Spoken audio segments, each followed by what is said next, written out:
और मोची से बोला कि ये चमड़ा बहुत ही कीमती है और आसानी से नहीं मिलता, इसीलिए सम्राट के जूते बनाने में कोई गलती नहीं होनी चाहिए। और जूतों की कलाकृति को बताकर बोला कि ठीक इसी प्रकार के जूते बनाना, और ये भी बोला कि ध्यान रखना जूते बनाने हैं, चप्पल मत बना देना, क्योंकि उस राज्य में ऐसी प्रथा थी कि जब भी कोई व्यक्ति मर जाता है तो उसे चमड़े की चप्पल पहनाकर चिता पर लिटाया जाता है। उस व्यक्ति के जाने के बाद मोची ने देवदूत से कहा कि चमड़े की चप्पल नहीं, जूते बनाने हैं। ये सम्राट का स्पष्ट आदेश है और इसी बात का ध्यान रखना है कि चमड़ा सिर्फ उतना ही है जितने में जूते बनाए जा सकते हैं, इसीलिए कोई गलती मत करना वरना हम बड़ी मुसीबत में फंस सकते हैं। मोची के इतना समझाने के बाद भी उस देवदूत ने उस चमड़े की चप्पल ही बनाई। और जब मोची ने यह देखा कि देवदूत ने जूते की जगह चप्पल बनाई है तो वो आग बबूला हो गया और गुस्से में इतना पागल हो गया कि डंडा लेकर देवदूत को बहुत मारा और कहा कि मैंने तुम्हें बार बार समझाया था कि जूते बनाने हैं, लेकिन तुमने चप्पल बना दी। अब सम्राट हमें नहीं छोड़ेगा, तुम तो मरोगे जो मरोगे, मुझे और मेरे परिवार को भी फांसी लगवाओगे। इतना सुनते ही वो देवदूत जोर जोर से हंसने लगा और उसी समय पीछे से दौड़ता हुआ हाफता हुआ उस सम्राट का आदमी आया और बोला कि भाई जूते मत बनाना, चप्पल बनाना, क्योंकि सम्राट की मौत हो चुकी है। इतना सुनते ही मोची के हाथ से डंडा छूटकर जमीन पर जा गिरा और उस मोची ने देवदूत के पैर पकड़ लिए और उसे कहा कि भाई मुझे माफ कर दो, मैंने तुम्हारे ऊपर आज हाथ उठा लिया, मेरे से बहुत ही बड़ी भूल हो गई। यह सुनकर देवदूत ने कहा कि कोई बात नहीं, मैं तो यहाँ पर अपनी सजा भुगत रहा हूँ।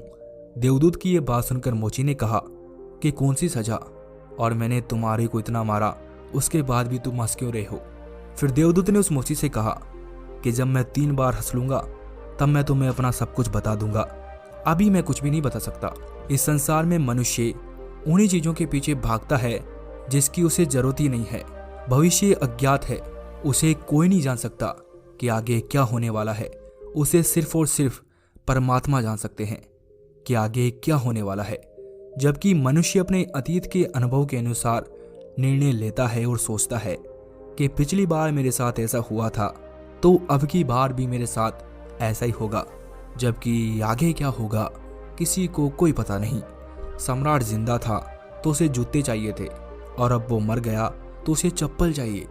देवदूत को दोबारा हंसी आने लगी, क्योंकि भविष्य का हम में से किसी को भी कोई पता नहीं रहता और हम ऐसी इच्छाएं जाहिर करते हैं कि भविष्य में ये होगा, भविष्य में वो होगा, भविष्य में मेरा जीवन ऐसा होगा वैसा होगा।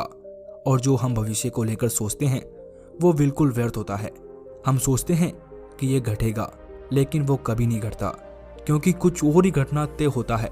हमारी नियति भी हमसे ऊपर चलती है, लेकिन हम बेवजह ही हल्ला मचा कर रखते हैं। चाहिए चप्पल, लेकिन जूते बनवाते हैं। मरने का समय नजदीक आ रहा है, लेकिन हम जिंदगी को और जीने की कामना करते हैं और इच्छाएं अपने मन में पाल रहे हैं। बुढ़ापे में जवानी के शौक करने की कोशिश करते हैं। फिर उस देवदूत को अपनी मूर्खता पर दूसरी बार हंसी आई और उसने सोचा कि मुझे क्या पता कि उन लड़कियों का भविष्य कैसा होगा, और मैं फालतू में ही महाराज से बहसबाजी कराया और बेवजह ही बीच में पड़ गया। और यही सोचकर उसे अपनी मूर्खता पर फिर से हंसी आ गई। ऐसे ही दिन निकलते गए और कुछ वर्षों के बाद एक और घटना हुई। देवदूत मोची की दुकान पर बैठकर जूते बना रहा था। तभी वहां पर 3 जवान लड़कियां आई और उनके साथ एक बूढ़ी औरत भी आई। उन तीनों लड़कियों की शादी होने वाली थी, इसीलिए वो अपनी जूतियों की नाप देने आई थी।